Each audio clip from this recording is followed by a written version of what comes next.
Fox 5 Amplified with Jacqueline Schultz. This is where we talk about the stories that reporters are working on, kind of go behind the scenes a little bit. So your story most recently, you talked about e-scooters. And I say most recently because it's been something we've been covering. I mean, I've been here for 5 months or so, and I feel like every week we've been covering something, whether that be an unfortunate accident or rules and laws and changes about this. And one of the things I think we've learned while doing these stories is that people don't always know what their kids are doing on these e-scooters, or don't even know what the capabilities are of them. And they No. buy one because Johnny down the street's got one and your kid wants one, so they go buy one.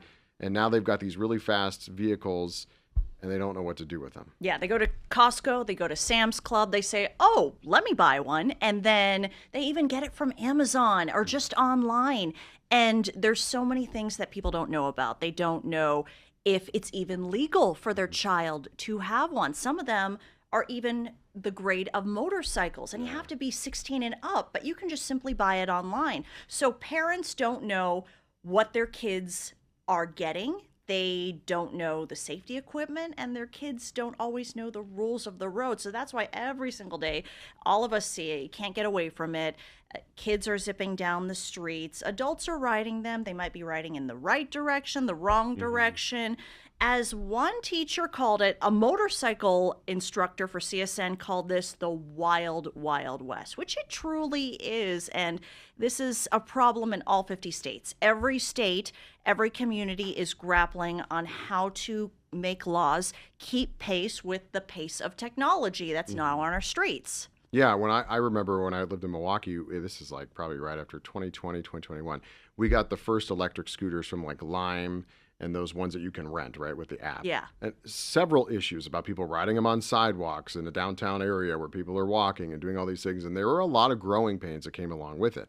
Now, those are somewhat regulated because you have to have an app and you're technically supposed to be a certain age to be able to be on the app and download it and do all that stuff to rent them. But these are ones that people buy, and now they got them in their garage and they're charging at home and they're riding all over the place. So the story you just did talked about this class that is hopefully going to show people and families what they should be doing. Yeah, CSN. So the motorcycle program manager for CSN said, I'm seeing too many kids, too many adults breaking road rules or not knowing what they're doing. So there are classes, free classes for parents, for kids, for everybody at all campuses across CSN. You learn the rules of the road, what safety equipment you need for your device. So many people don't know that for an e-scooter or some of those fast devices, you need a motorcycle helmet. Anything less won't protect you. You might need motorcycle gear on your body, like jackets or pants with armor. You might need wrist guards, and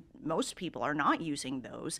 You might need certain types of helmets, other safety gear too, and also ways to avoid accidents on the roads. And it's a 2-hour class. It's completely free. They're hoping to just get the word out there for any parent to sign up. You can sign up. The story's on our website on fox5vegas.com. I mean, I think that, for years, right, people rode bikes, and you can have issues with bikes the same, but they're not going as fast.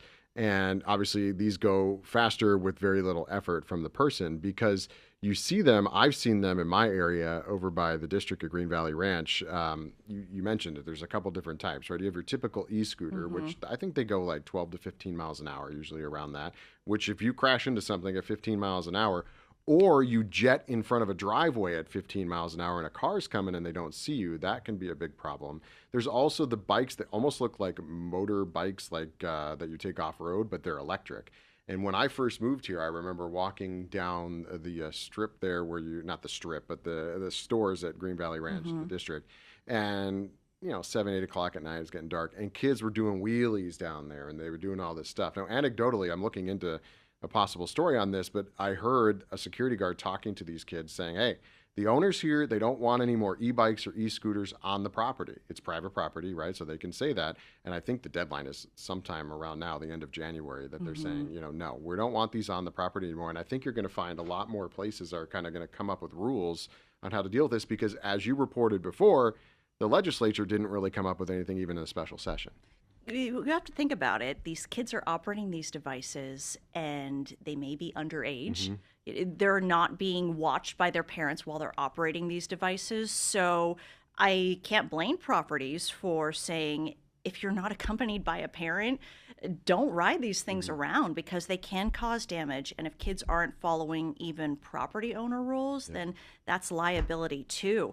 I did a story recently on a surge of accidents being seen at Sunrise Trauma Yeah.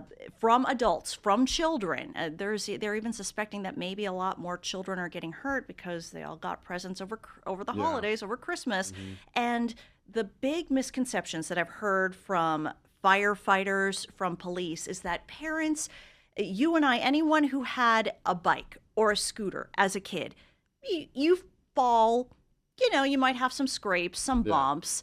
You just get up and go about your day. But when these things are going 25 miles an hour, 35, 45, then you're talking serious head trauma injuries, concussions, Mhm. broken skulls, broken bones, major physical therapy, and these people don't end up in the urgent care, they're in the ER. Yeah. And so that's why this is such a public safety crisis, not just for the riders, but the drivers as well, because they're just trying to avoid these people, and that causes accidents. We've seen it across our roads as well. You talked about the public safety aspect of this, and I'm going back a little bit here, but they did try to bring it up, or did bring it up during the special session, right? They kind of thought, oh, well, this is a bigger issue than we have time to deal with right now. We need to do some more research into how we deal with it. And so at the moment, it's kind of municipality by municipality if there are rules for these things. There are rules across the valley regarding mandating helmets in some places, some speed limits. It does vary jurisdiction by jurisdiction. You generally can't go past 15 miles an hour on the sidewalk. But as for a statewide regulation, a lot of people are looking for mandatory helmets. They want to see mandatory helmets, mandatory speed limits, also mandatory maybe safety gear, also regulating the grades of these devices, which ones for younger kids, which ones for older kids or adults only. Do you need to have maybe a class or training before you even hit the roads in these things? Every state is looking at it.